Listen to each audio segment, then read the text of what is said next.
começar. Tá gravando? Beleza. Então, é isso. A gente vai falar de quantidade de movimento, vai falar de energia mecânica, vai falar sobre conservação, né, dessa energia. E, né, falando de energia mecânica, a gente vai separar, né, energia gravitacional, energia cinética. Então vai ser uma aula bem completa, tá? Vou disponibilizar depois o material para vocês, depois de acabar a aula aqui. Vamos fazer exercícios, né, de cada um desses tópicos. Aqui também tem uma parte mais teórica, né, para a gente lembrar essa parte de conservação do movimento. E, por fim, aqui ainda tem as questões de energia, tá? Energia cinética, tem questão de energia elástica, tá? Que também é bem importante. Então, essa aula tá bem completa, vai ser a melhor aula de vocês de energia mecânica. E vamos embora. Tenho certeza. Vamos lá. Então, bora fazendo por questões. E com as questões a gente vai conseguindo revisando. Vai conseguir revisar, beleza? Com as próprias questões, a gente vai dando aquela revisada. Deixa eu só tirar o negócio do WhatsApp para não atrapalhar com as notificações. E vamos embora. Vê, primeira questão, bem trivial, dá pra gente fazer tranquilo, só lembrar da fórmula. Determina a quantidade de movimento. Ou seja, falou de quantidade de movimento, que danada é quantidade de movimento? Pessoal, a quantidade de movimento é aquela letra Q, tá? E a quantidade de movimento, ela é definida pela massa vezes a velocidade, tá? A quantidade de movimento pode ser definida pela massa de um corpo vezes a velocidade daquele corpo, tá? Lembrando que velocidade é uma grandeza vetorial, ou seja, necessita de direção e sentido. Logo, a quantidade de movimento também é uma grandeza vetorial, tá? Necessita de direção e sentido, beleza? Sem querer. Relaxa, acontece. Ou seja, necessita de direção e sentido, tá?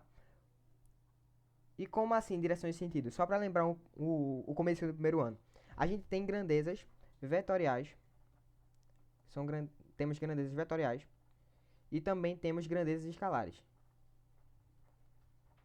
Que danada é grandeza vetorial? Grandeza vetorial é aquela que necessita de uma direção, tá? De uma direção e também de um sentido, tá? Direção e de sentido. Como assim direção e sentido? Por exemplo, se eu falo para vocês assim, pessoal, que horas são? Vocês vão falar para mim, é 6h44 agora. Vocês precisam falar que é 6h44 para a esquerda, 6h44 para a direita? Vocês não precisam especificar. Ou seja, tempo é uma grandeza escalar, tá? Mas se você falar para mim assim, Ivo, sei lá, eu vou realizar uma força aqui, eu vou bater em algo. Beleza, mas tu vai bater em quê? Que direção? Sabe? Então você precisa especificar a localização. Você precisa especificar direção. Ou seja, por exemplo, aqui que eu dei. Força é uma grandeza vetorial. Porque eu preciso especificar o que é que eu vou fazer. Tá? Deixa eu só aceitar aqui a galera que tá querendo entrar. Simbora. E uma grandeza escalar é aquela que não necessita de uma direção e sentido. Tá? Que foi o que eu falei. O tempo, temperatura. Temperatura. Se alguém te pergunta que temperatura está fazendo agora. Sei lá. Vamos supor que agora está fazendo 30 graus. Tá? Acredito que não seja isso. Seja uns 29. Porém, vamos supor que seja 30 graus. Então, eu não preciso falar que é 30 graus para a direita, 30 graus para a esquerda, 30 graus para baixo, sabe? É 30 graus e pronto. Certo? Beleza? Deu para pegar essa primeira parte? Vou precisar do apoio de vocês. Eu só vou continuar aqui se vocês estiverem entendendo. Estão pegando?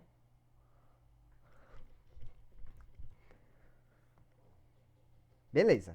Vamos embora. Sensacional. Pessoal, como a gente já falou sobre...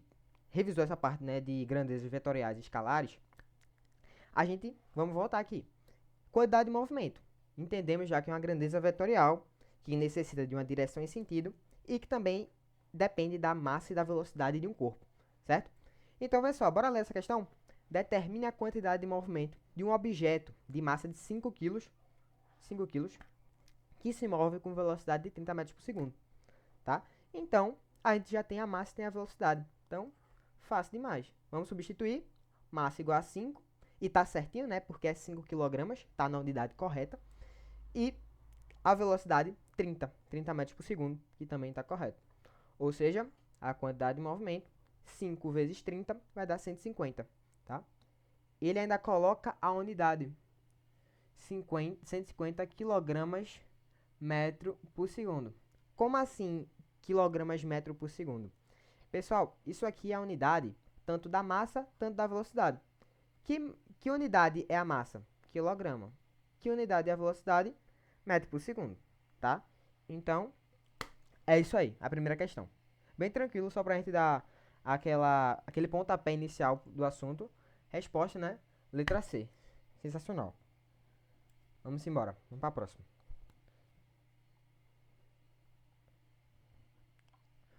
Ó, questão da FUNESP, tá? Questão também de quantidade de movimento. Vamos lá. Um objeto de massa 0,5 kg, tá? Está se deslocando ao longo de uma trajetória retilínea, com aceleração escalar constante e igual a 0,30 metros por segundo ao quadrado. Beleza, então é um objeto aí de massa 0,5 kg que está andando, está se deslocando aí em uma trajetória retilínea. E ele já deu o valor da nossa aceleração. Ele falou que a aceleração é 0,3, né, ou 0,30 metros por segundo ao quadrado, tá? Se o objeto partiu do repouso, o módulo da sua quantidade de movimento em quilogramas metro por segundo ao fim de 8 segundos é. Vê só, pessoal. Ele quer saber a quantidade de movimento. Aí, beleza. Eu sei que quantidade de movimento é a massa vezes a velocidade, certo? Então, quantidade de movimento é a massa. Ele deu a massa, 0,5. E a velocidade? Ele não deu a velocidade. A gente vai ter que achar. Agora, eu preciso que vocês relembrem uns conceitos aí da cinemática, né, que vocês viram aí no começo do ano. Vê só. Vamos ver quem vai lembrar aí. Vê, se eu tenho uma aceleração, eu também tenho o tempo que esse determinado corpo se deslocou. Se eu tenho uma aceleração, também tenho um tempo de 8 segundos. Eu posso achar o quê? E sabendo que ele partiu do repouso, né? Aqui, ó. Considerando que o objeto partiu do repouso, ou seja, velocidade inicial igual a zero. E aí, qual fórmula eu posso usar aí para achar essa velocidade, a velocidade final? Que fórmula eu poderia usar? Quem lembra? Eu tenho a aceleração, eu tenho o tempo e tenho a velocidade inicial. Eu quero descobrir aquela velocidade final. A velocidade final. Como é que eu acho? Voate. Boa. Voate. Posso usar voate. A aceleração é igual a velocidade sobre o tempo? Pode ser. Pode ser também. Velocidade sobre o tempo. Acho que eu posso usar também. A aceleração. Acredito que sim. Bora testar depois, mas bora fazer por voate, que é o que a gente já tá mais acostumado. Pessoal, eu sei que voate é igual a V, né? Igual a V0 mais ou menos AT. Por que mais ou menos? Porque se for uma desaceleração, é menos. Se for uma aceleração, né, positivo, é mais, tá? Então, vê só. Como ele fala que é uma trajetória retilínea, né, e ele está com aceleração escalar, então é positivo. Beleza. E ele também deu que a aceleração é 0,30, né? Então, já seria um movimento progressivo. Então, vê só. A velocidade final é o que eu quero descobrir, né? A velocidade inicial é zero. A gente já sabia disso. Mais a aceleração, que é 0,3, vezes o tempo que ele passou. Ou seja, 0,3 vezes 8. Certo? Então, a velocidade vai ser 0,3 vezes 8.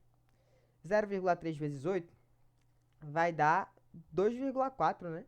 0,3 vezes 8 vai dar 2,4. 2,4 metros por segundo. 2,4 metros por segundo. Então, eu venho aqui na fórmula de quantidade de movimento, que eu já tinha montado inicialmente, e substituo 0,5 vezes 2,4. Quantidade de movimento é igual a 0,5 vezes 2,4. Pessoal, multiplicar por meio é a mesma coisa que dividir por 2, tá? Então, meio vezes 2,4 vai dar 1,2, tá? Quilogramas metro por segundo. Show de bola. Tá? Fazendo por essa forma também dá certo, Davi. Porque eu sei que a aceleração escalar é a velocidade, né, dividido pelo tempo. Né? Então, a aceleração, que a gente já sabe quanto é, que era 0,3, eu passo esse tempo multiplicando, né? Então, ficaria 8 igual a velocidade. A gente chega na mesma coisa. Legal. Valeu. Aqui. Show demais.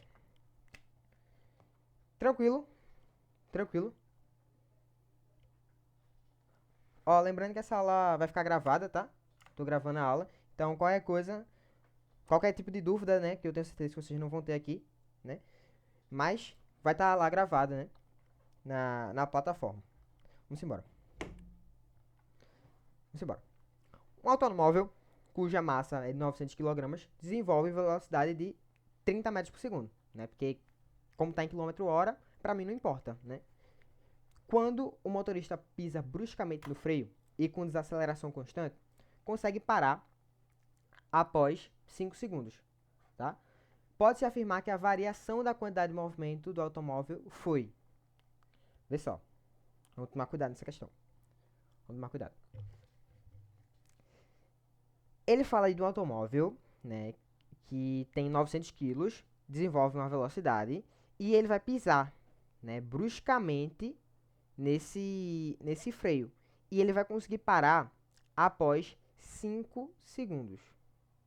E ele quer saber a variação da quantidade de movimento. Aqui nessa questão, a gente já vai puxar um pouquinho para outro assunto, que é impulso, tá? A gente vai falar um pouquinho sobre impulso e o teorema do impulso, né? Então, vamos falar um pouquinho de impulso aqui em cima, antes de a gente fazer essa questão, né? Eu não quero deixar nada incompleto aqui pra vocês. Vou falar de tudo. Falar de quantidade de movimento, né? Que a gente já falou inicialmente. Vou falar de impulso. Vou falar do teorema do impulso também, que vai estar aqui. Vou relacionar impulso com quantidade de movimento, que é o que a gente vai fazer nessa questão, inclusive. Então, vou falar de tudo. Não vai ficar faltando nada. Absolutamente nada. Pessoal, então vamos falar um pouquinho de impulso. Impulso. Gente, impulso é uma força que a gente realiza em um determinado tempo, tá? Então, impulso pode ser definido como uma força realizada em um determinado tempo, tá? Δt, que é variação de tempo. Então, um impulso, ele é definido como uma força realizada em um determinado tempo.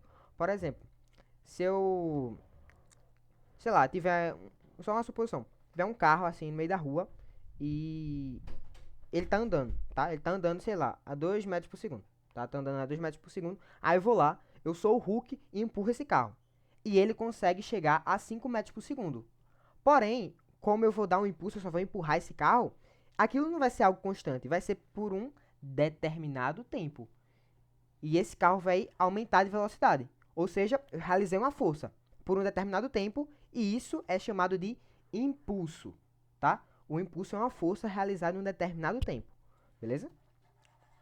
E a gente sabe o seguinte, que a gente pode relacionar impulso com variação da quantidade de movimento. Ó, impulso, ela também pode ser igual à variação da quantidade de movimento, tá? Lembrem disso. Impulso é igual à variação da quantidade de movimento. E o que danado é variação da quantidade de movimento? Vai ser a quantidade de movimento final menos a quantidade de movimento inicial, tá? Então, o impulso é igual a isso aqui. Beleza? O impulso pode ser igual a força vezes ΔT ou pode ser igual a variação da quantidade de movimento. Beleza? Lembrem que toda vez que eu coloco um delta assim na frente, é sempre o valor final menos inicial. Por exemplo, ΔS, naquela forma. Eu não sei se vocês aprenderam assim. Eu não aprendi. Porém, eu já vi muito na internet assim, ó. Velocidade igual ΔS sobre ΔT. Que danada é ΔS? ΔS é a distância final menos a distância inicial. Que danada é ΔT? É o tempo final menos o tempo inicial, tá? Toda vez que eu coloco um delta assim na frente, é variação. Variação de quê? Aí depende do que a questão colocar. Aqui é variação da quantidade de movimento. Beleza? Deu pra pegar essa parte de impulso? Fácil? Beleza, vamos embora. Ó, um automóvel cuja massa é de 900 kg, né? Ele vai desenvolver uma velocidade de 30 metros por segundo. Quando o motorista pisa bruscamente no freio e com desaceleração constante, consegue parar após 5 segundos. Então, vê só. Desenha, tá? Quando você não souber muito o que fazer, desenha. Ele quer saber aqui a variação da quantidade de movimento. Beleza. Mas bora desenhar. Custa nada. Sei lá, um carro aqui. Um carro, tá? Ele tá 30 metros por segundo. Tá andando assim para esse sentido. E ele fala que após 5 segundos, ele tá com a desaceleração, tá? Ele tá, né? Ele tá andando nesse sentido, porém ele tá sofrendo uma desaceleração, tá? Ele tá sofrendo uma desaceleração. De quanto? Ele não fala, né? Ele só fala que tá sofrendo uma desaceleração constante. Tá. Desacelerando. Desaceleração. Beleza. E ele para após 5 segundos. Então ele vai andar aqui e após 5 segundos ele para. Então aqui ele é o momento que ele vai parar, tá? O momento que ele para. Parou. Vou até colocar aqui. Parou. Beleza? Após 5 segundos. E ele quer saber a variação da quantidade de movimento. Gente, lembra de uma coisa. Ele deu massa. Ele deu massa. Ele também deu velocidade. E ele deu tempo. Agora você vai lembrar. Você vai pensar, né? Que fórmula eu vou usar? Que fórmula eu vou usar? Porque como ele fala de variação da quantidade de movimento, eu posso só jogar a conta, né? Por exemplo, ΔQ. ΔQ é quem? Quantidade de movimento final menos a quantidade de movimento inicial. Eu posso só jogar isso e tentar descobrir. Ou eu posso fazer isso aqui, ó. Ou eu posso igualar a quantidade de movimento final e a quantidade de movimento inicial ao impulso, né? Porque eu sei que o impulso é a variação da quantidade de movimento. E eu vou usar essa fórmula aqui. Sabe por quê? Porque, vê só, ele deu a massa. Ele deu a massa aqui da brincadeira. E vocês vão perceber algo. ΔQ é quem? Quantidade de movimento final menos a quantidade de movimento inicial, né? E o impulso é quem? O impulso é justamente a força em um determinado tempo. Mas, vê que questão doida, vê que questão doida. A gente vai desmistificar muita coisa aqui. Vê, que danada é a força? Força é massa vezes aceleração. Beleza. Então, eu vou substituir aqui.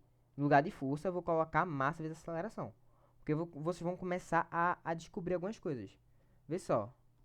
Vê só se não vai fazer mais sentido agora. Porque no lugar de F, eu coloquei massa vezes aceleração. Porque ele deu a massa aqui, ó. Ele deu a massa. Então, já vai me ajudar. Já vai me ajudar. Isso eu tenho certeza. E como ele quer a variação da quantidade de movimento, ó. Ele quer o ΔQ, né? Ele quer o ΔQ. Então, eu não vou fazer essa divisão aqui não, tá? Eu vou tirar isso aqui e vou colocar só ΔQ. Tá? Tá bom? Beleza? Vocês estão pegando? Vocês estão entendendo? Tá fazendo sentido na cabeça de vocês aí? O que eu tô fazendo aqui? Beleza. Vamos lá, vamos continuar. Então, ΔQ, que é o que ele quer, vai ser igual a massa. Quem é a massa? 900. Quem é a aceleração? Opa, não sei a aceleração. Mas eu posso descobrir. Não posso não? Porque, vê, ele fala que um automóvel... Aqui eu preciso que vocês lembrem muito de dinâmica. Dinâmica não, perdão. De cinemática, tá? Porque essa é uma questão que ela se torna uma questão... É uma questão difícil, tá? Ela se torna uma questão difícil, mediana assim para difícil, por causa disso. Porque ela envolve muito conceito. Quantidade de movimento é uma parte da dinâmica. Mas aqui você precisa lembrar obrigatoriamente, essencialmente, de conceitos de cinemática, tá? E a gente vai lembrar agora. Porque, vê só. Se ele está andando e ele consegue parar após 5 segundos, e ele disse que, que a velocidade que esse carro estava era de 30. Então, pensa só. Se ele deu tempo. Se ele deu tempo. Vê. Vai anotando, tá? Vai anotando as informações que ele dá. Ele dá o tempo. O tempo é de 5 segundos. Ele dá a velocidade inicial, né? Porque se ele consegue parar, quer dizer que a velocidade final é de 0, tá? Então, a velocidade inicial é esse valor aqui. 30 metros por segundo. Então, comigo, só estou anotando as informações que ele deu aí no texto. Tempo, velocidade final, porque se esse carro para, é porque a velocidade final dele é 0. Estão comigo aí.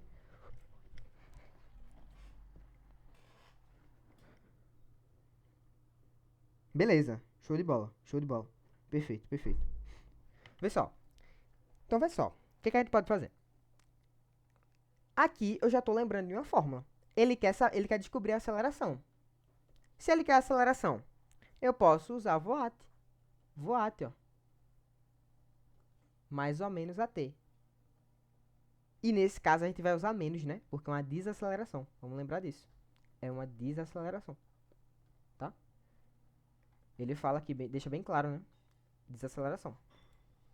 Então, velocidade final a gente já sabe que é 0. Velocidade inicial é 30. Menos a aceleração, eu não sei. E o tempo é de 5. Então ficou 0 igual a 30 menos 5A. Opa, vou passar esse 30 para o outro lado, tá? Vai ficar negativo. Menos 30 igual a menos 5A. Menos dos dois lados. Posso cortar. Ficou 30 igual a 5A. 30, o 5 está multiplicando, passo dividindo. Então, 6, né, é igual a A. Ou seja, a aceleração é de 6 metros por segundo, tá? A aceleração é de 6 metros por segundo. Beleza? Essa desaceleração, na verdade, é de 6 metros por segundo. Então, a gente vem aqui na fórmula, substitui. 6. Vezes quem? ΔT. Ou seja, a variação do tempo. Então, do momento que o carro começou a parar até ele parar, demorou 5 segundos. E a questão já me disse. Oxi, beleza.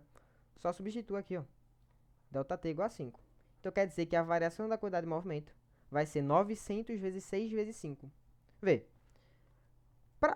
Uma dicasinha. Pra não ter que fazer esse cálculo aqui. Cálculo chato. Sabe o que tu faz? Pensa logo nas multiplicações mais fáceis. Qual é mais fácil? Digam pra mim. Qual é mais fácil? Eu multiplicar 900 vezes 6 ou multiplicar 6 vezes 5 logo? É muito mais fácil, vocês concordam comigo, que é muito mais fácil multiplicar logo esses dois e depois multiplicar esse, né? É muito mais fácil fazer 6 vezes 5 e depois só multiplicar por 900. Né não?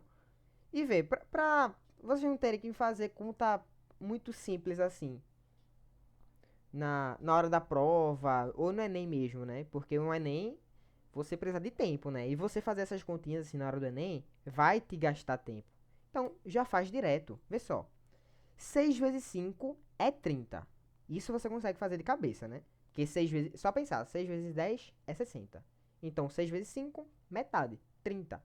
Aí vai ficar 30 vezes 900. Aí tu vai pensar, eita, agora eu não sei fazer. Sabe? Sabe por que tu sabe? Porque só pega esses dois. Vê, pega só esses dois. Multiplica. Quanto é 9 vezes 3? É 27. 27. 27 com mais quantos zeros? 3. 27 mil é a resposta. Acabou. Isso é o valor de ΔQ. Fiz algum cálculo? Não. O cálculo que eu fiz aqui foi trivial. 9 vezes 3, 27. Só acrescentei os zeros. Fiz nada demais aqui. Beleza? Essa é a resposta. Aí você vem aqui na alternativa e vai marcar. Ah, não tem resposta. Vai ser o quê? Ele colocou em notação científica aqui, né? Então vamos voltar algumas casas, ó. 1, 2, 3, 4. 2,7, 10 a quarta. Aí tu vai lá e vai marcar a resposta correta. Beleza? Outro macete. Não diria nem macete, né? Que não curto essa palavra macete. Mas, uma dica aqui também. Quando vocês vão multiplicar em decimais, por exemplo, 0,2 vezes 0,2. Aí tu vai fazer, né? 2 vezes 2, 4, 2 vezes 0, 0, 0 vezes 2, 0 e 0 vezes 0, 0. Vai dar 0,04. Porém, 0,2 vezes 0,2 é só tu pensar tu multiplicando só o 2. Multiplicou aí só o 2, dá 4. Porém, eu preciso voltar quantas casas? Tem uma vírgula aqui e tem uma vírgula aqui. Então, é só eu pegar o 4 e andar 2 casas para a esquerda. Ou seja, 0,4 e 0,04. Acabou. Não tem segredo. Sabe? Não tem segredo. Outro exemplo aqui, só para ratificar mesmo. 0,3 vezes 0,3. Tu vai fazer essa conta? Não vai fazer essa conta. Tu vai multiplicar agora 3 vezes 3, 9. Tem uma vírgula aqui, tem uma vírgula aqui. Só tem uma casa. Então eu vou voltar duas, né? Porque eu preciso andar uma em cima e uma embaixo. Ou seja, tu vai andar uma casa, vai ficar 0,9. Tu vai andar outra casa, 0,09. Acabou. Acabou-se. Acabou. Beleza?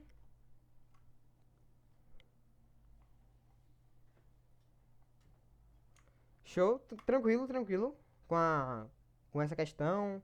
Com o macete também do. Macete não, né? Com a dica dos números decimais. Tranquilo.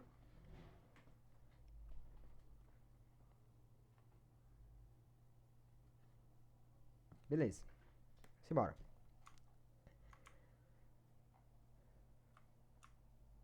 Vai, peste. Oxe, vai ficar cortado, é? Não. Agora, melhorou, né? Melhorou demais. Determine a velocidade de recuo de um canhão que possui massa 1000 vezes maior que a massa da bala, sabendo que a velocidade de saída do projétil é de 200 metros por segundo. Ou seja, ele quer saber a velocidade da saída, né, desse caminhão. Ele quer saber a velocidade de... literalmente da saída desse caminhão, da... Tudo tranquilo, né? Beleza. Ele quer saber a velocidade do recuo do caminhão, tá? Enfim, vê. Ele quer. Ele já deu, né, a velocidade desse projétil. E como é que a gente vai fazer isso? Vê só. É uma questão que eu considero um pouco mais difícil porque ele não deixa claro o assunto que é. Vê só, se ele só tá falando aqui de velocidade, ele fala de massa, aí depois ele fala de velocidade de novo, fica confuso. Fica confuso. Mas bora imaginar a situação. Vê. Ele fala aqui que a velocidade da bala é 200 metros por segundo, né? Ele também fala que o canhão possui massa 1000 vezes maior que a massa da bala. Então, peraí, bora anotar isso daí. Vê, massa do canhão é 1000 vezes maior que a massa da bola. Vou chamar a massa do canhão de MC, tá? E vou chamar a massa da bola de MB. Isso vai me ajudar a pensar. Vê, se a massa do canhão é 1000 vezes maior que a massa da bala, quer dizer que a massa do canhão é 1000 vezes a massa da bala. A massa do canhão é igual a 1000 vezes a massa da bala. Faz sentido isso aqui pra vocês? Essa equação aqui? Faz sentido o que eu acabei de colocar? Que a massa do canhão é 1000 vezes a massa da bala. Então quer dizer que se eu pegar 1000, multiplicar pela massa da bala, eu vou chegar na massa do caminhão. Beleza. É isso. Agora vê só. Ele quer saber a velocidade desse caminhão. Do canhão. Eu tô falando de caminhão aqui, né? Tô viajando.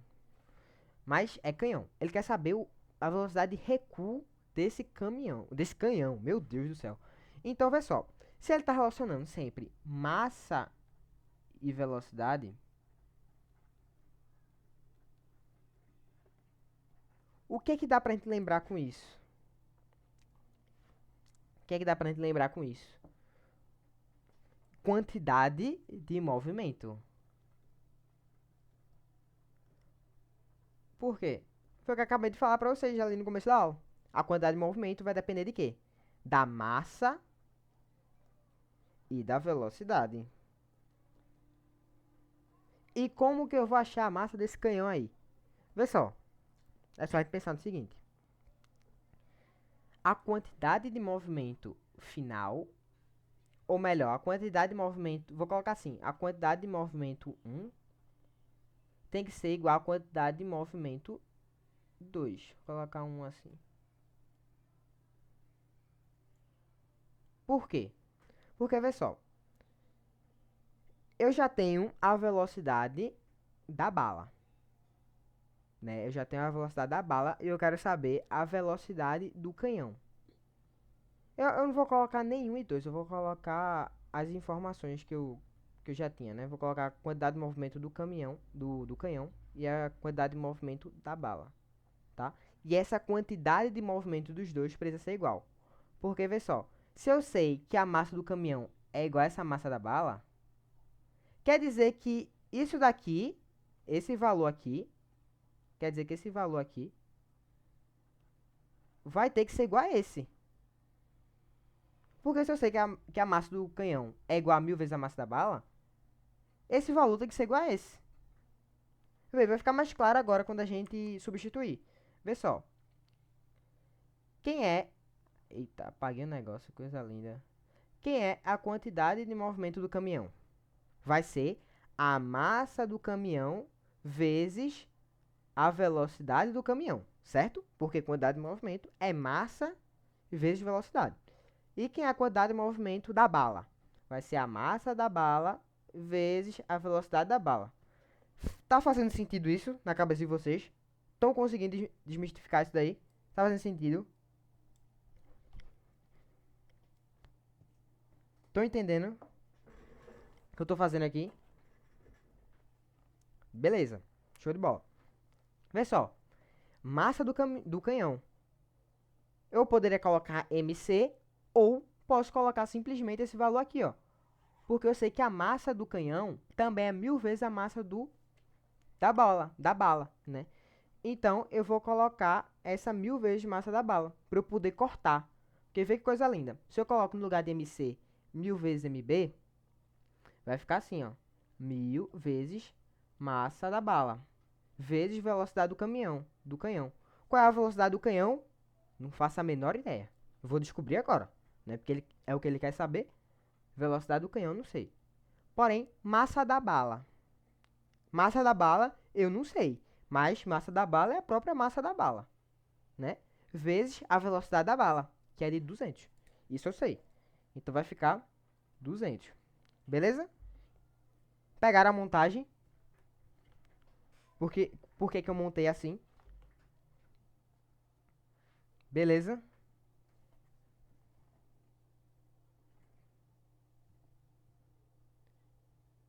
Eu vou por vocês. Beleza. Então, vai só. Ó aqui, coisa linda. Massa da bala de um lado, ó, massa da bala do outro. Posso cortar porque tá tudo multiplicando. Tá tudo multiplicando. Posso cortar. À vontade. Posso cortar o que eu quiser aqui. Se desse pra cortar tudo, eu cortava. Cortava. Massa da bala com massa da bala. Ó, aí vai ficar 1000 vezes VC igual a 200. Corto dois zeros de um lado com dois zeros do outro. Vai ficar 10 vezes velocidade do caminhão igual a 2.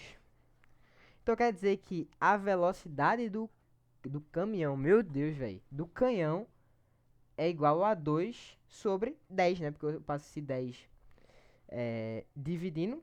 Então a velocidade do canhão é essa aqui. 2 sobre 10. Ou 0,2 metros por segundo. Aí você simplesmente vai lá e marca a alternativa que tem 0,2. Ele quer quilômetros por hora. Beleza. Então, se ele quer em quilômetros por hora, como é que eu faço para passar de metros por segundo para quilômetro hora? Me deixem felizes. Metros por segundo para quilômetro hora. Se eu quiser passar de metros por segundo para quilômetro hora, eu multiplico por quanto, pessoal? 3,6. Boa. Então, 0,2 vezes 3,6. Quanto é que dá? Oxe, vocês acham que eu vou fazer esse cálculo? Esse cálculo decimal? Vou nada. 0,2 vezes 3,6 é a mesma coisa de eu multiplicar 36 vezes 2.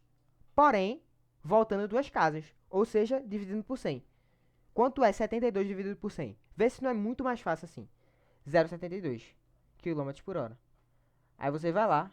E agora sim, com certeza vai marcar a alternativa que tem 0,72, que a letra é. Beleza? Alguma dúvida? Dúvidas?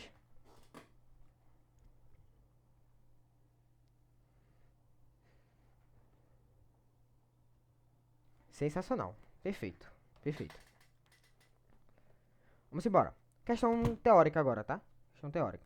Marque a alternativa correta a respeito da quantidade de movimento. Grandeza, que é resultado do produto da massa de um corpo por sua velocidade. Ou seja, tudo que eu falei para vocês até agora, tá? Lembre-se que, de acordo com o Sistema Internacional de Unidades, a unidade de medida para quantidade de movimento será o quilograma metro por segundo. Tudo que a gente já sabe até agora. Letra A.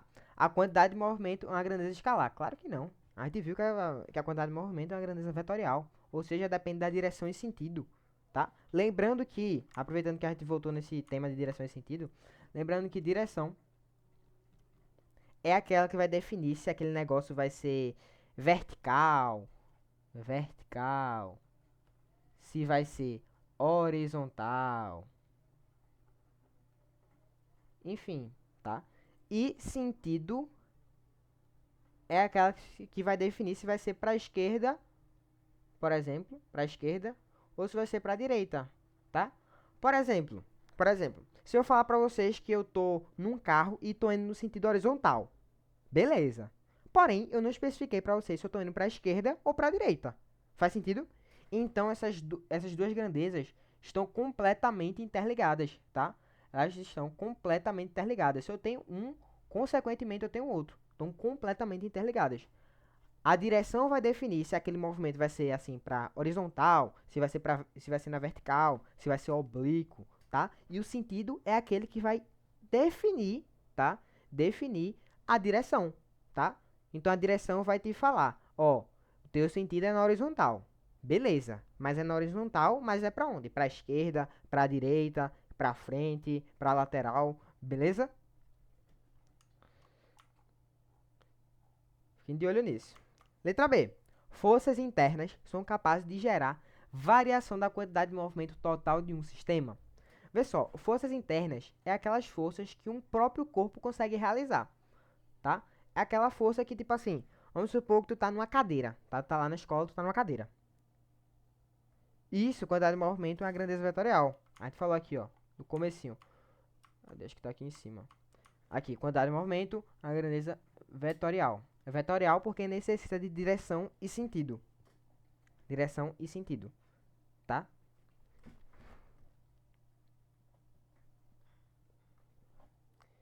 Beleza?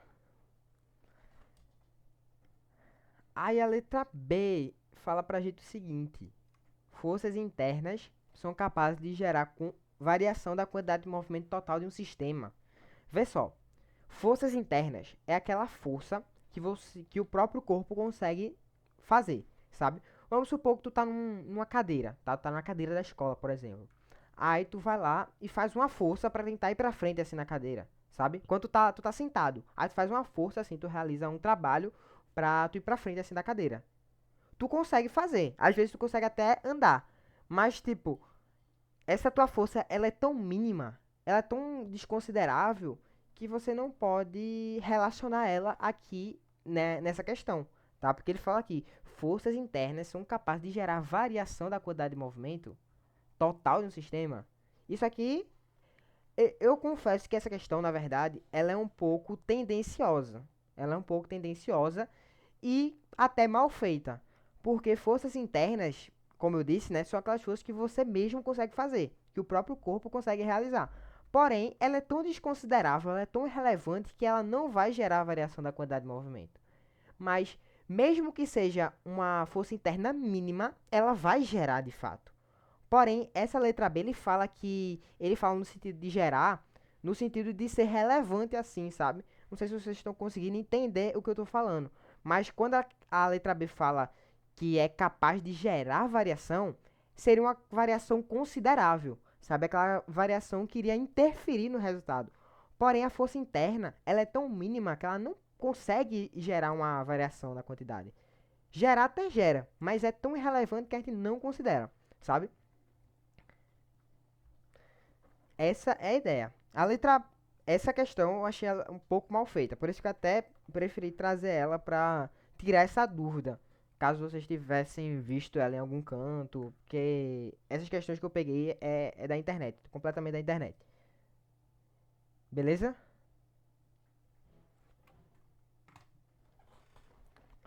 Beleza, vamos embora. Continuar. Então, a letra B também está errada. Letra C. Em hipótese alguma, forças internas gerarão variação da quantidade de movimento. Ó, eu tinha acabado de falar que as forças internas, mesmo que minimamente, elas podem variar na quantidade de movimento. Então, essa questão, ela tá errada, tá? Ela tá errada. Porque ele falou que em hipótese alguma. Porém, há casos que casos não, né? Toda vez que você realiza alguma força interna, ela vai gerar uma variação. Porém, ela é mínima, sabe? E aqui ele fala que em hipótese alguma. Então, também tá errado, tá? Letra D. A quantidade de movimento também pode ser chamada de momento angular. Cuidado com isso. Quantidade de movimento também pode ser chamada de momento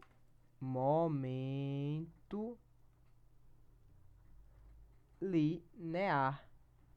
É igual a quantidade de movimento, tá? Cuidado, pelo amor de Deus, porque tem questão que, principalmente aquelas de verdadeiro ou falso, que gostam de te pegar por causa de uma afirmativa.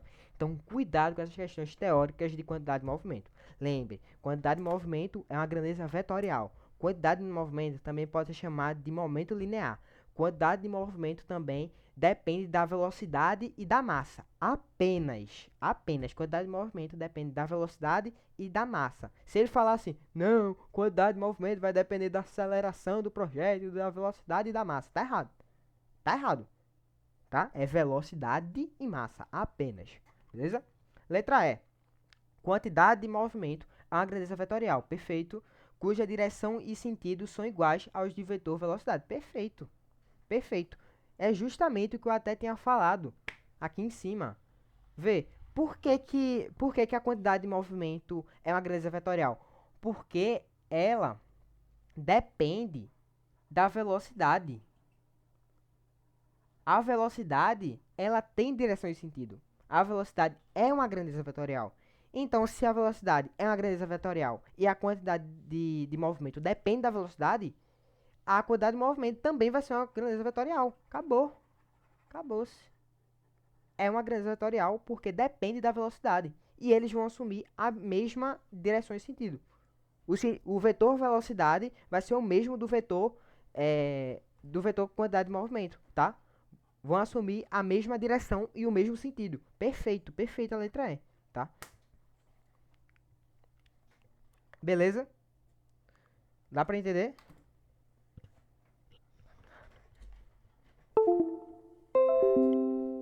Tranquilo? Beleza. Ó, vamos falar um pouquinho sobre colisão, bora falar um pouquinho sobre conservação de energia. Essa parte é legal, eu gosto, tá? Vê. Vê só, vê que top. Oxe, minha caneta parou, feio. Voltou. Perdão. Vê, as colisões são classificadas de acordo com a energia. Dá pra ver, tá dando pra ler. Deixa eu melhorar aqui. Melhorou. Tá melhor agora, né? Acho que melhorou. Beleza. Sensacional. Bem, as colisões são classificadas de acordo com a energia conservada no choque, tá? Vamos usar a queda de uma bola sem resistência do ar para classificar essas colisões. Vê só. Então vamos supor aqui que essa bolinha aqui, ela foi abandonada, tá? Ela tá nesse ponto aqui, a uma altura H, e ela vai ser abandonada. Ou seja, ela vai cair aqui na superfície. Ela vai cair aqui no chão. Tudo bem? Beleza. Agora bora ver o que vai acontecer depois que essa bolinha cair no chão. Pessoal, se após a colisão a esfera atingir a altura inicial, ou seja, se essa bolinha do lugar que está, ela cair, bater no chão e ela subir e voltar no mesmo canto, quer dizer que não houve transformação da energia mecânica. Ou seja, a energia, vou até colocar aqui, foi totalmente conservada.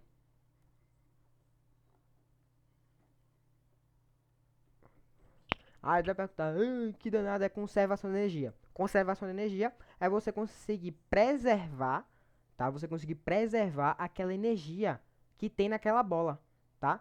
Então, vê só, se eu solto essa bola aqui dessa altura, ela bate no chão e ela volta para o mesmo canto, quer dizer que você não perdeu energia, tá? A energia que você tinha, inclusive a energia que ela tem aqui em cima, ela é energia gravitacional, tá? E essa energia gravitacional, ela foi convertida em energia cinética completamente durante a trajetória.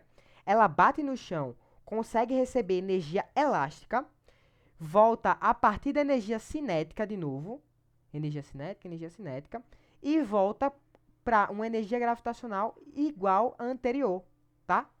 Você não precisa lembrar todo o processo aqui que eu falei, tá? Você só precisa entender que a energia dessa daqui, dessa bola, é igual a essa aqui, tá? Porque a energia, ela foi completamente conservada. Ela foi completamente preservada, tá? Essa energia aqui não dissipou.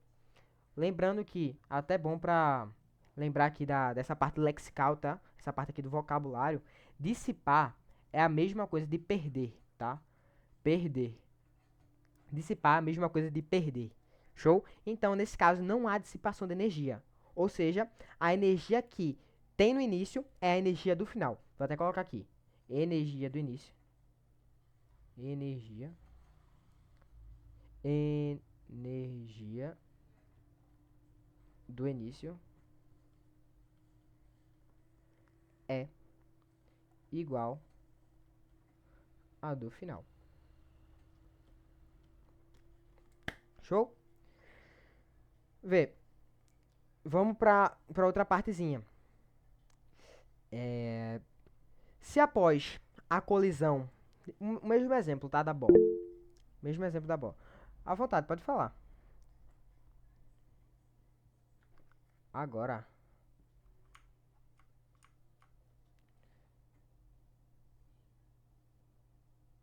Pronto, pode voltar, obrigada. Nada. Simbora. Vê só. Vamos para outro exemplo. Deixa eu ajeitar aqui. Pronto.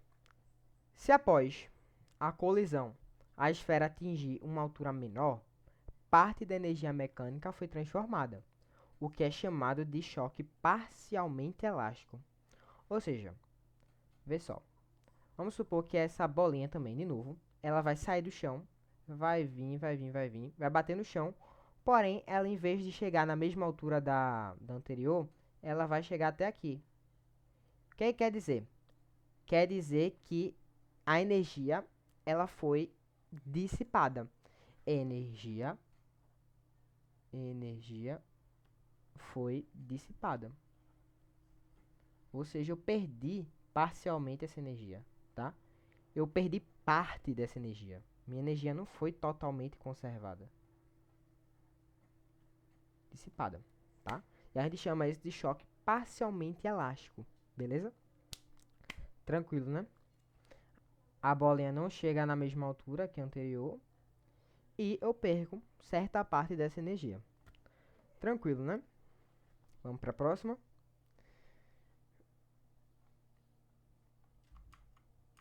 Vê só. Se após o choque os corpos ficarem unidos, ocorre a perda máxima dessa energia. E o choque é classificado de perfeitamente inelástico. Como assim? Vamos supor aqui que uma bola está aqui, tá? E ela cai. E ela vira essa bola daqui. E se ela não quica de volta, se ela, se ela fica no chão, se ela fica na superfície, se ela permanece na superfície, quer dizer que a energia, vou colocar aqui, energia foi totalmente consumida ou dissipada, tá? Totalmente consumida. Vou ajeitar esse consumida aqui. Foi totalmente consumida, tá? Eu perdi totalmente energia. E a gente chama isso de choques inelásticos, perfeitamente inelástico, tá? Isso não funciona só para bola, tá? Eu dei um exemplo aqui das bolas, mas é bem comum de aparecer com carros, principalmente carros, tá? Beleza? Show demais, né? Vê, até coloquei aqui a última dica, né? Em uma colisão unidimensional, ou seja, só tem uma dimensão, os corpos tá no mesmo sentido, Perdão, na mesma direção, porém em sentidos opostos, ou na mesma direção e em sentidos iguais, tá? Nesse caso são direções são mesmas direções e sentidos iguais, né? Porque eles estão aqui na direção horizontal, estão na direção horizontal ambos, e eles estão no sentido igual, né? Eles estão andando no mesmo sentido, que é no sentido direito, né? Na nossa visão assim, né? Na nossa visão frontal, eles estão indo no sentido direito e estão na direção horizontal, né? Então, beleza. Em uma colisão unidimensional perfeitamente elástica entre corpos de massas iguais, ocorre trocas de velocidade. Como assim? Vê só. Pensa assim, que inicialmente apenas o A estava andando, o B estava parado e o A estava andando. Depois, o A ele bateu na bolinha B. Ele bate na bolinha B. E a bolinha A transfere toda a energia que ela tinha para a B. E a B começa a andar e a para. Vê só, vê que loucura. Vê que massa, massa demais, velho. Só a A tava andando, tá? Só a A tava andando. E depois, a A bate na B. E depois só a B começa a andar. Quer dizer que a bola A transferiu toda sua energia para a bola B. A bola A transformou toda a sua energia para a bola B. Porque, vê só, se a A ela ficou parada depois, quer dizer que ela deu toda a sua energia. A energia dela foi totalmente dissipada. Ela passou sua energia para a bola B, tá? Ela passou sua energia para a bola B. Beleza? E como é que a gente poderia escrever isso na fórmula de quantidade de movimento? A quantidade de movimento inicial, ó, tem que ser igual à quantidade de movimento final, né? A gente sabe isso. E vê só, a quantidade de movimento inicial seria apenas a da bolinha A. Então quer dizer que a quantidade de movimento de A seria igual a quantidade de movimento final, só a B anda, tá? Então se só a B anda, quer dizer que só vou ter a quantidade de movimento de B. Então quer dizer que a quantidade de movimento de A é igual à quantidade de movimento de B. E isso aqui faz muito sentido. Sabe por quê? Porque se A ela transforma toda a sua energia para B, então quer dizer que suas energias são iguais. Então quer dizer que suas quantidades de movimento também são iguais. Isso é muito massa, porque ela transfere toda a sua energia. Se ela transfere toda a sua energia, ela transfere toda a sua velocidade, tá? E como são massas iguais, quer dizer que a quantidade de movimento também vai ser igual, né? Porque a gente sabe que a quantidade de movimento vai ser a massa e a velocidade. Ou seja, só fragmentando aqui as fórmulas, ficaria massa de A vezes velocidade de A. Como ele disse que as massas são iguais, né? Eu vou colocar uma massa só, para ficar mais fácil. Massa vezes velocidade de A igual a massa, né? Que as massas são iguais, vezes velocidade de B. Essa aqui seria a fórmula, que é a mesma dessa. Porém, vê só, como a A ela vai transferir toda a sua energia para B, quer dizer que ela vai transferir toda a sua energia cinética para B. Se ela transfere toda a sua energia cinética, quer dizer que ela transfere toda a sua velocidade. Então quer dizer que as velocidades também são iguais. Ou seja, essa fórmula aqui é toda igual. A única coisa que eu fiz aqui foi provar para vocês por que essa fórmula existe. A quantidade de movimento de A igual a quantidade de movimento de B. Você não precisava ter toda essa análise crítica aqui que eu fiz. Eu só quero que você entenda que a quantidade de movimento inicial foi só de A. Então vai ser só a quantidade de movimento de A. E a quantidade de movimento de B, depois, né? Seria só a quantidade de movimento de B. Porque A está parado. A. Mas se por acaso, em algum momento, a quantidade... Ou melhor, se em algum momento o A ele viesse aqui em direção a B, ele colide com B, mas A fica andando e B também fica andando. Como é que eu faria? Eu faria o seguinte: a quantidade de movimento inicial tem que ser igual à quantidade de movimento final, certo? Isso aqui é lógico. Porém, vê, qual vai ser a quantidade de movimento inicial? Só a bolinha A, né? Então vai ser a quantidade de movimento de A igual a quantidade de movimento final. Porém, quem se locomove na final? A e B. Ou seja, ficaria quantidade de movimento de B mais a quantidade de movimento de A. Beleza? Então, pegaram isso, pegaram essa ideia?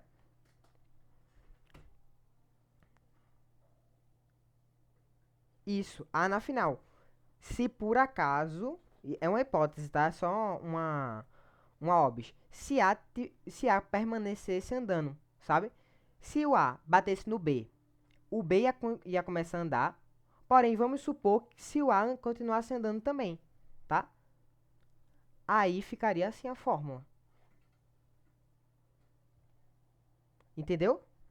Nesse caso aqui, ó, que eu coloco que a quantidade de movimento de A igual a de B, era se por acaso o A batesse no B e só o B permanecesse andando, que é o caso aqui da questão. Porém, eu coloquei aqui uma possibilidade do A também permanecer andando. Porque se o A permanecer andando, eu ainda vou ter movimento em A. Porém, eu também vou ter movimento em B. Então, quer dizer que a quantidade de movimento inicial vai ser a quantidade de movimento de A, porque só o A andava. E depois, os dois andavam. Então, quantidade de movimento de B mais a quantidade de movimento de A. Tá? Eu ainda poderia reduzir um pouquinho. Calma aí. Deixa eu só botar essa obs. Que aí tu tira print logo tudo. Melhor. Vê só. Eu vou colocar a quantidade de movimento de A. E a quantidade de movimento de B mais a quantidade de movimento de A é a mesma coisa da velocidade vezes a massa de ambos, tá? Vê. Na verdade, isso aqui aconteceria se um caso específico acontecesse. Que eu vou dar esse caso específico agora. Vê só. Até aí é isso, tá? Até aí é isso. Vocês conseguiram pegar até aqui, que eu coloquei. Deixa eu melhorar aqui. Tira o print aí, se tu quiser tirar print, mas eu vou colocar mais uma coisinha. Beleza. Conseguiram pegar até aqui. Eu tô dando todos os casos aqui, porque eu quero que vocês tenham o melhor desempenho possível, tá? Eu não vou aqui dar uma aula de, sei lá, de 20, 30 minutos, porque muito bem, vocês poderiam ver uma aula aí no YouTube de 20 minutos de quantidade de movimento. Mas vocês não vão estar preparados para fazer uma prova, tá? E eu nem sei se esse assunto cai no simulado. Porque se esse assunto cai no simulado, melhor ainda, tá? Mas eu não vou dar aqui uma aula de 20, 30 minutos sobre quantidade de movimento, que é um assunto que é particularmente difícil, né? Que também tem a parte de impulso, né? Ainda vou falar um pouquinho de energia. Eu não vou ficar aqui falando 20, 30 minutos de quantidade de movimento, sem dar todos os casos, e vocês fazerem uma prova ruim, sabe? Pode ser que a prova de Arthur seja fácil? Pode. E eu acredito que seja, né? Porque eu já vi alguns materiais dele e nunca vi nada demais. Pra ser sincero. Nunca vi nada demais. Porém, né? A gente não pode duvidar, né? Das provas, né? Nunca duvidem. Mas eu tô aqui pra explicar tudo. Vou explicar tudo. Se ficar faltando alguma coisa, podem falar. Se vocês quiserem que eu faça alguma questão de algum lugar, eu faço. Tá? Se tiver o meu alcance, claro, né? Eu vou fazer. Mas eu não vou fazer uma aula aqui superficial, uma aula rasa, para vocês saírem daqui como se tivesse aprendido, mas no final aprenderam nada, tá? Eu vou falar aqui o que é pertinente pro assunto. Beleza? É isso. Vamos lá. Tem mais um caso. Um caso aqui que é também muito importante. Vê só. Deixa eu melhorar aqui a tela. Aqui. Beleza. Vê só. Vamos supor que eu tenho dois casos. Eu tenho a bolinha A, tá? Bolinha A. Valeu. Tem a bolinha A. Deixa eu melhorar essa bolinha. Tá feia demais. Tem a bolinha A. Inicialmente, tá? E tem uma bolinha B. Coloca aqui A. Eu vou colocar aqui B. Aí tem aqui a superfície. E essa aqui é a parte inicial. E vamos supor que só a bolinha A esteja andando. Tá? Só a bolinha A esteja andando. E a bolinha B esteja parada. Tudo bem? Aí vamos ter um caso depois. Misericórdia, terminando o latino aqui. Depois, a gente vai ter que a A vai colidir com a B. Vai colidir, tá? Eles vão colidir. E depois, a gente vai ter a bola A e a bola B juntos. Tá? Bola A e a bola B. Eles vão estar juntos e em movimento, tá? Misericórdia, que latido da molesta, velho. Vou fechar a janela. Vê. Então quer dizer que o A, que só o A estava em movimento, tá? Ela vai colidir com o B e depois elas vão sair juntas, tá? Isso aqui é uma colisão inelástica. É uma colisão inelástica, tá? Porque elas vão sair juntas. Não, o que é uma colisão elástica? Uma colisão elástica é aquelas que ambas vão se separar, tá? Ambas vão se separar. Porém, aqui isso é uma colisão inelástica. Por que é uma colisão inelástica? Porque elas estão juntas. Elas não se separam, tá? Isso é uma colisão inelástica porque elas não se separam. Então, beleza. Porém, aqui que está o X da questão. Como é que eu ia montar isso daqui? Ó, quantidade de movimento inicial é igual a quantidade de movimento final.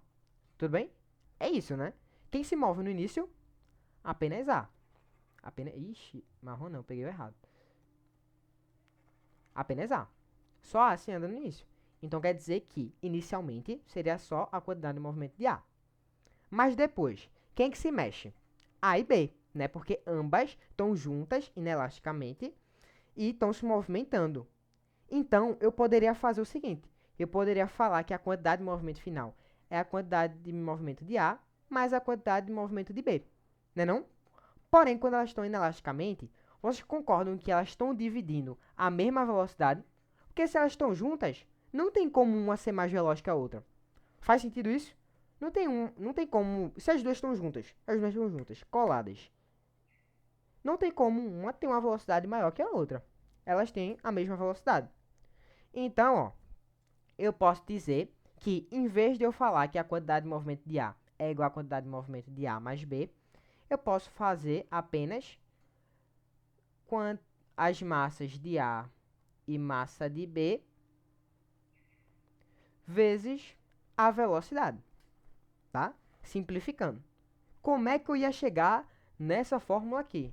Essa fórmula aqui só serve para esse caso aqui, tá? Para deixar bem claro. Por quê? Como é que tu chegasse nessa fórmula aqui? Pensa só. Se eu fosse desmistificar isso daqui, quantidade de movimento de A e quantidade de movimento de B, como é que eu ia fazer? Vê, a quantidade de movimento inicial, quem é? A gente já sabe. É a quantidade de movimento de A. Quantidade de movimento final, quantidade de movimento de A mais a quantidade de movimento de B. Tudo bem? É isso, né? Porém, como elas dividem a mesma velocidade, ou seja, mesma velocidade,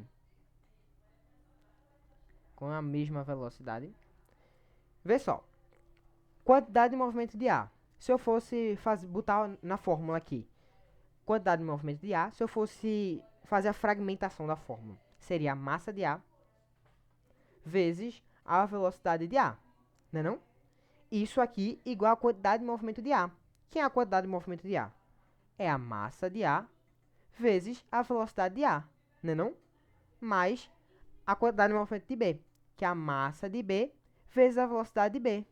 Porém, pensa só, nessa parte aqui, na parte final, eles não vão ter a mesma velocidade? Eles não vão ter a mesma velocidade? Então, quer dizer que isso aqui, ó, é o mesmo para ambos. Então, se eu colocasse assim em evidência, ó, massa de A vezes velocidade de A. Se eu colocasse em evidência, vou colocar aqui só um V, tá? Porque como a velocidade é a mesma, vou colocar só V. V e V. Se eu colocar o V aqui em evidência, ia ficar o quê? V vezes sobrou massa de A mais massa de B. Acabou. Achei uma fórmula. Aqui eu vou voltar para o início, quantidade de movimento de A igual a quantidade de movimento de A igual a... Só vou mudar a ordem aqui, tá? Massa de A mais a massa de B vezes a velocidade final. Beleza? Essa aqui é a fórmula para casos de colisão inelástica e ambos permaneçam na mesma velocidade. Tudo bem? Dá aquele printezão, se necessário. Sensacional.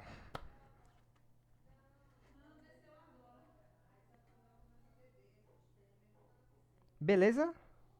Beleza, vamos embora. Vamos para as questões de energia mecânica. Vamos embora, vamos ser felizes. Pessoal, uma bola de 4 quilos desce um plano inclinado de h metros até atingir uma parede, sabendo que sua velocidade antes da colisão é de 100 metros por segundo. Determine a altura da bola. Tá bom, vamos lá. Não sei o... Não sei, ele não deu desenho. Ele não deu desenho, ele não deu nenhuma figura, então bora desenhar, tá? Vê, um plano inclinado é mais ou menos isso aqui, né? Mais ou menos isso aqui. H metros, isso aqui é a altura, né, desse plano. Então, H metros, tá? Então, ele fala que uma bola tá aqui, tá? E ela tem uma massa de 4 quilogramas, tá? Massa de 4 quilogramas. E ele fala que sua velocidade antes da colisão é de 100 metros por segundo. Beleza. E ele quer saber a altura. Vê só. Ele vai descer esse plano, tá? Ele vai descer todo esse plano aqui. E vai bater numa parede, né, aqui embaixo. Enfim. Gente, bora comigo nessa. Nesse ponto aqui, ele tem que tipo de energia? Nesse ponto aqui. Qual o tipo de energia que ele tem? Que tipo de energia que ele tem? Vamos lá, que tipo de energia que ele tem nesse ponto aí, o ponto mais alto? Lá em cima lá do plano.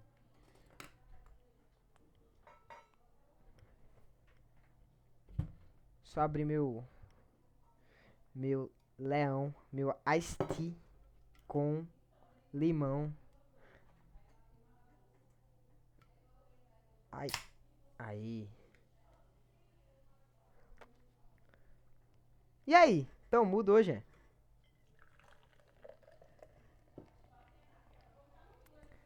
Qual é a energia que ele tem naquele ponto, hein? Qual é a energia que ele tem ali no ponto mais alto? Ali em cima do plano. Rapaz, Vê. Vamos lá. Vamos revisar um pouquinho de energia. Pessoal. Energia. Energia mecânica, né? Pessoal, que top. Energia mecânica, pessoal. Coloca aqui em cima. Energia mecânica. Dá uma aproximada. Energia mecânica. Energia mecânica. Ela é fragmentada em dois polos, vamos dizer assim. Em energia potencial, tá? Deixa eu melhorar isso aqui para não ficar um negócio troncho. Ela é separada em energia potencial, tá? Potencial. E também energia cinética, tá? Energia cinética, tá bom? E quando a gente fala de energia potencial, essa energia potencial, ela pode ser tanto energia gravitacional, tá? Quando eu tenho altura, toda vez que eu tenho algum objeto que está em uma determinada altura, ela vai ter energia gravitacional, essencialmente, tá? E também fragmentada em energia elástica, tá? Então, energia mecânica é separada de energia potencial. Esta separado em energia gravitacional e elástica. E energia cinética é só energia cinética mesmo, tá? Ó, quando eu falo de energia potencial gravitacional, eu estou falando dessa fórmula aqui. Energia gravitacional igual a massa, gravidade e altura, tá bom? Quando eu falo de energia elástica, eu estou falando de essa fórmula aqui. Kx ao quadrado dividido por 2. Que danado é o K? O K é a constante, tá? Vai ser uma constante que ele vai dar na hora. É a constante elástica, tá? A constante elástica. É uma constante que ele vai dar na questão. Ele sempre precisa dar essa constante, tá? A constante elástica. Quem vai ser esse X? É a deformação. Toda mola, quando a gente fala de energia elástica, normalmente a gente está se referindo à mola. E toda mola, quando ela é flexionada, quando ela é estimulada, ela é deformada, tá? Ela é deformada. Por exemplo, se tu pegar uma mola e tu afundar o dedo assim, tu vai ver que ela vai meio que se contorcer. Essa contorção a gente chama de deformação. E essa deformação, ela é medida em metro, tá? E tudo isso dividido por 2, tudo bem? E deixa eu colocar aqui as unidades da energia gravitacional. Isso aqui é massa, tá? Isso aqui é massa. Isso aqui é gravidade, que normalmente é 10, tá? E isso aqui é altura, tá? Altura. Até porque, como eu disse, a energia gravitacional, ela depende da altura. Ou seja, só tenho energia da gravidade se eu tiver altura. Então, por isso que essa energia ela vai depender da altura, tá? Porque a energia gravitacional é a energia que eu tenho devido à gravidade. Então, quanto mais alto tiver, maior essa energia. Quanto mais baixo tiver, menor essa energia. Faz sentido? Vê. Energia elástica, eu já falei que depende da constante, depende da deformação. E energia cinética é essa fórmula aqui, ó. Energia cinética igual a massa, velocidade ao quadrado, dividido por 2. A energia cinética, ela é medida em massa, velocidade ao quadrado, dividido por 2, tá? Se assemelha bastante até com a quantidade de movimento, né? Se assemelha bastante. Vê só. Deu pra pegar isso? Tira aquele print se quiser. Isso aqui é massa, né? Deixa eu colocar massa, velocidade. Beleza? Tira aquele print se quiser. Vamos embora. Revisamos aqui a energia mecânica. E vamos de novo. Ó, vamos embora. Essa bolinha aqui, pessoal. Essa bolinha. Nesse ponto aqui que ela tá. Ela tem altura. Que energia ela tem? Que energia ela tem? Ela tem altura.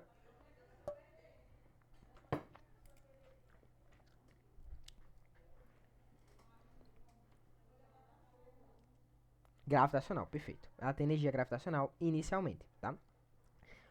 E essa energia gravitacional, pessoal, preste atenção. Bem, eu vou ter energia gravitacional nesse ponto, tá? Energia gravitacional. E vê só, ela vai descer o plano. Se ela vai descer o plano, essa energia gravitacional, ela vai ser convertida em outra energia. Ela vai ser convertida em energia cinética, tá? Ou seja, energia cinética. Como assim? Vê que top.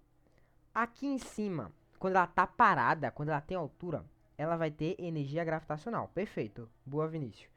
Vou ter energia gravitacional. Porém, essa bolinha ela vai se deslocar. E eu falei aqui em cima que cinética... Perdão, acho que eu nem falei, né?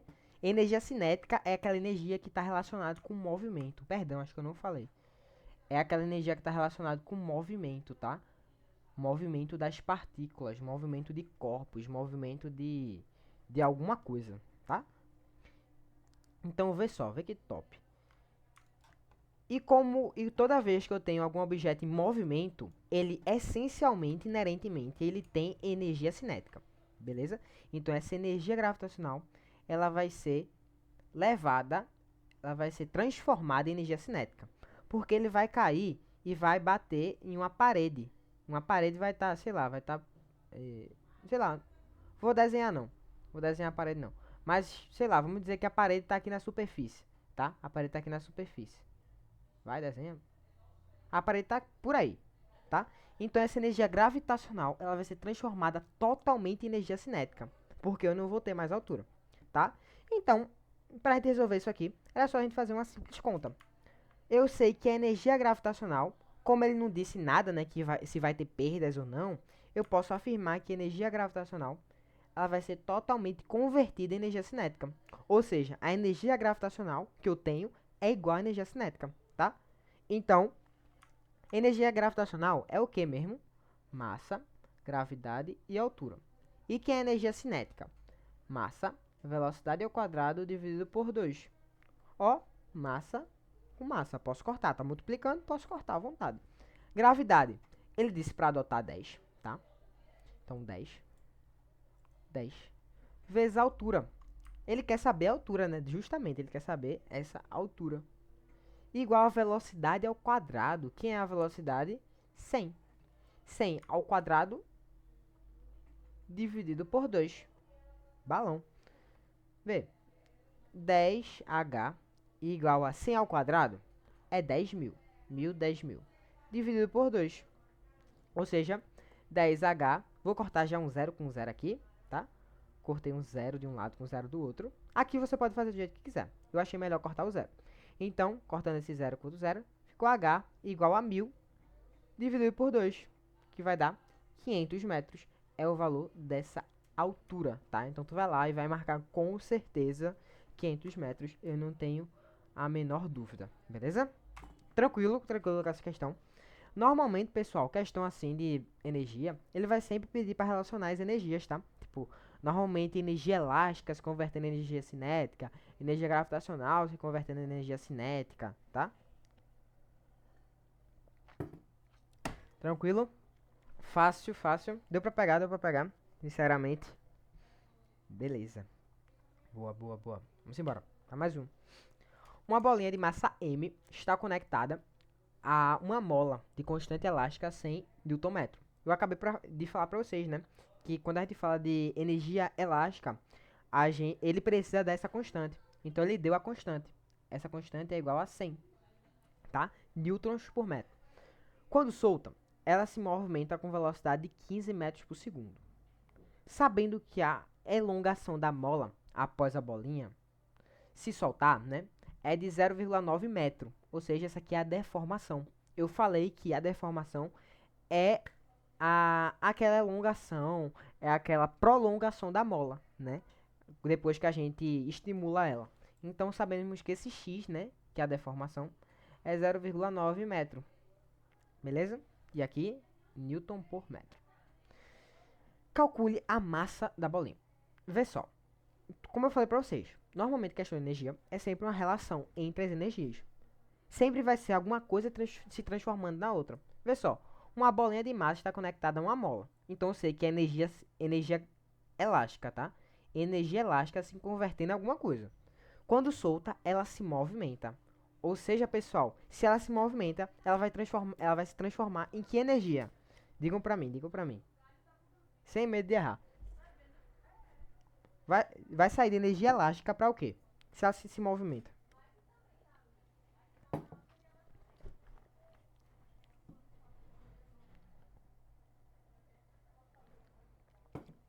E aí?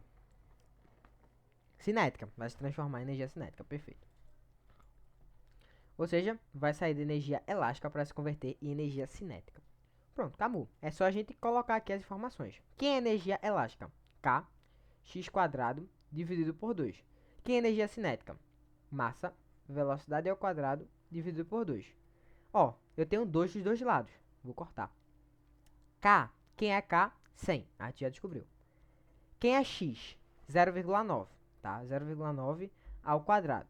Igual a massa, que é o que a gente quer, vezes a velocidade ao quadrado.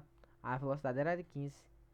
Então, 15 ao quadrado, tá bom. Bora fazer isso aqui. 100 vezes. Como é que tu vai fazer isso aqui, fera? 0,9 ao quadrado é a mesma coisa que 0,9 vezes 0,9. Mas tu vai multiplicar assim, pelo amor de Deus. 0,9 vezes 0,9 é a mesma coisa que 9 vezes 9. Aqui tem quantas casas? Uma casa. Aqui tem uma... Pra eu sair de para 0,9 para 9, eu ando uma casa. Então aqui tem uma casa e aqui embaixo também tem uma casa.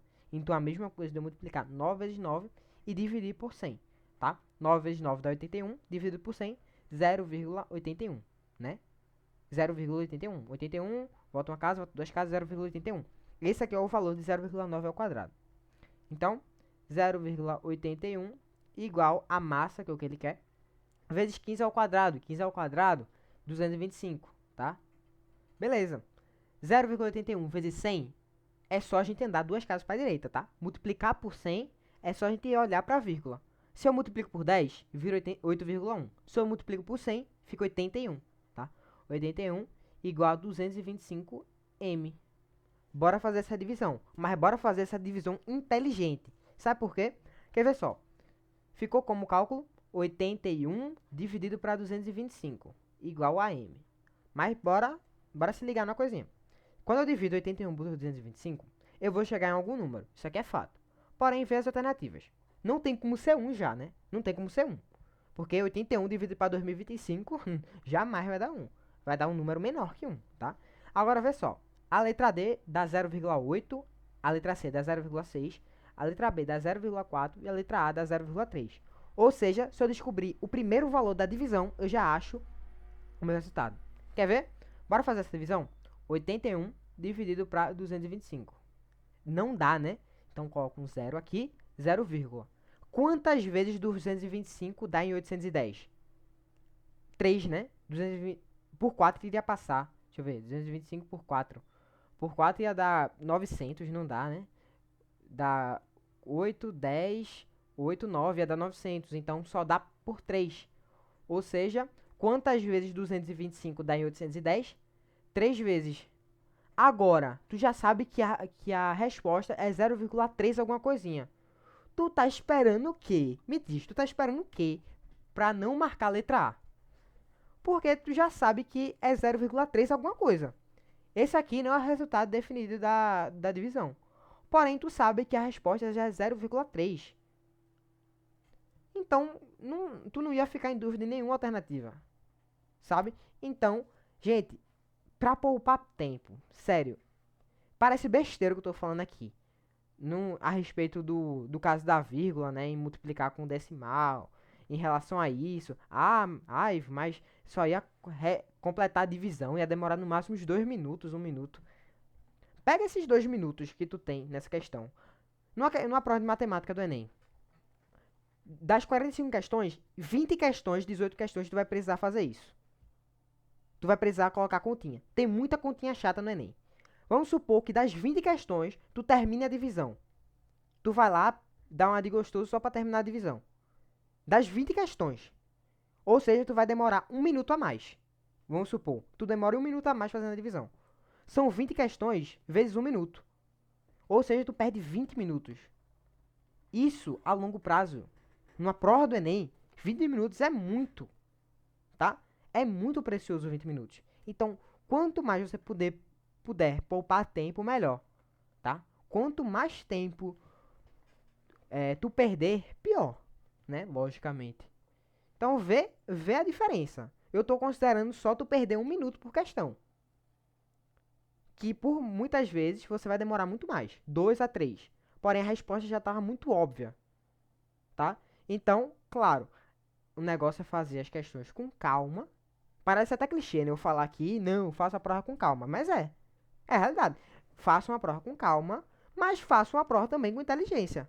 Não vai querer dar uma de gostoso, uma de herói, terminar a divisão só pra ter certeza. Não faça isso, tá? Não faz isso. Vale a pena, tá? Seu tempo é muito precioso na prova do Enem. Muito bem. Então vamos embora. Vamos lá. Vamos continuar. A última questão, acho. A última questão. Vamos para a última questão. Um atleta de salto com vara é capaz de transformar apenas 50% da sua energia cinética em energia potencial gravitacional para o seu salto. Considerando que ele é capaz de correr a uma velocidade de 6 metros por segundo antes de fixar a vara no chão, determine a altura máxima que ele conseguiu atingir. Então, vê só, vai ter um carinha aqui, ele tá com a vara, e ele vai correr e vai pular, né? Que ele vai colocar a vara aqui no chão e vai tentar passar de uma certa altura, né? Ele vai tentar passar. Enfim, ele quer descobrir essa altura aí que ele vai passar, tá? Então, vê só. Ele diz que só é possível transformar 50% da sua energia cinética em gravitacional. Vê só. Inicialmente, esse cara, ele tava correndo, né? Ele corre para depois pular e transformar essa energia em uma energia o quê? Gravitacional, né? Ele vai transformar a energia cinética em energia gravitacional, porque ele vai ter altura, certo? Tudo bem? Eita. Sim, agora. Oxente. Bugou, foi. Agora. Aqui.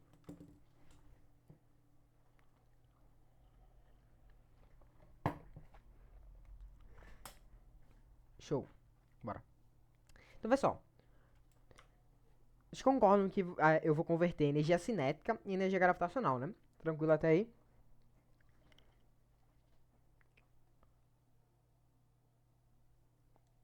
Beleza?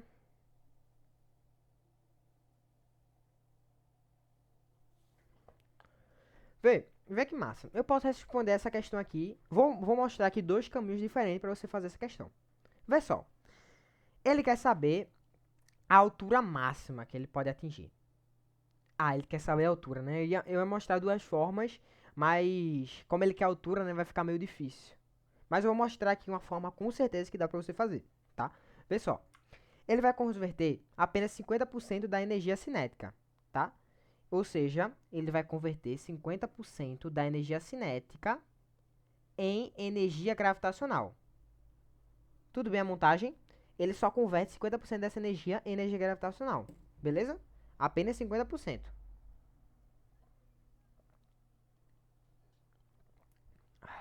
Tranquilo?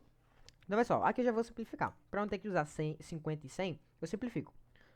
Vou simplificar aqui por 50, em cima por 50, embaixo por 50. Vai ficar meio vezes a energia cinética igual a energia gravitacional. Beleza. Quem é a energia cinética? A massa, velocidade ao quadrado por 2. Né não? Igual a energia gravitacional. Quem é a energia gravitacional? Massa, gravidade e altura.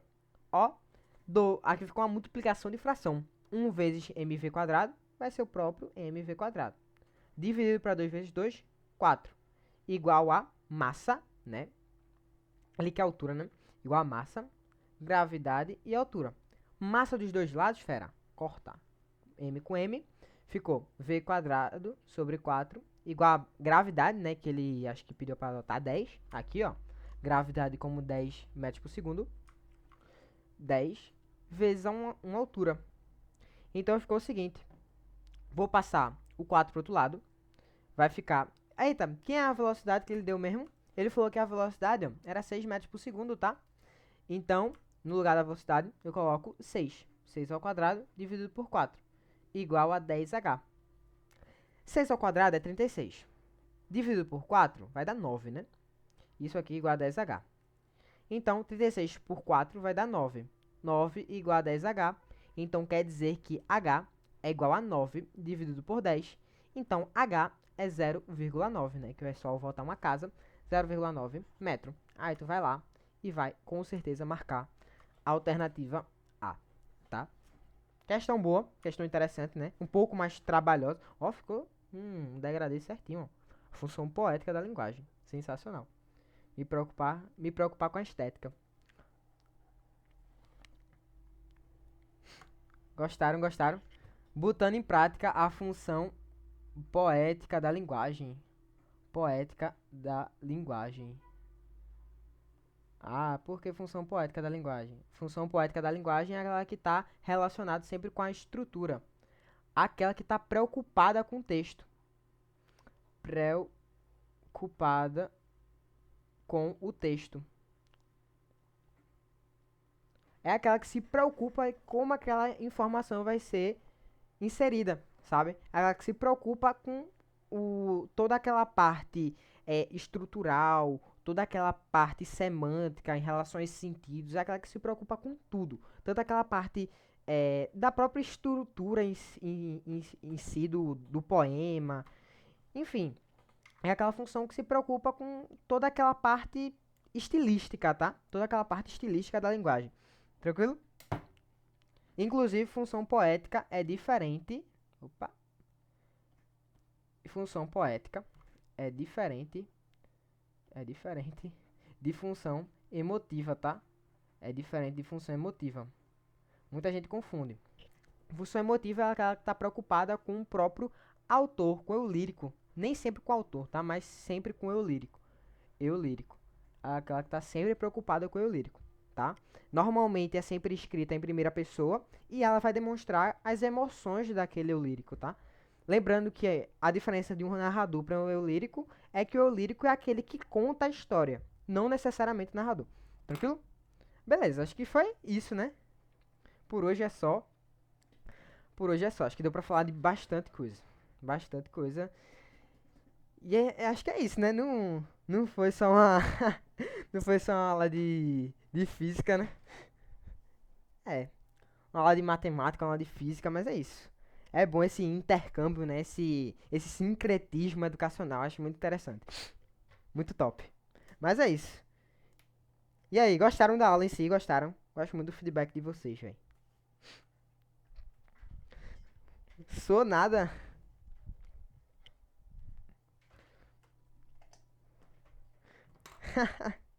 Foi massa, velho. Foi massa, foi massa. Ó, a aula já tá gravada. Só ratificar aqui se realmente tá gravadíssima. Vou parar de gravar agora. Parar de gravar agora. 1h30 de aula. 1h29, pra ser mais exato. 1h30 agora.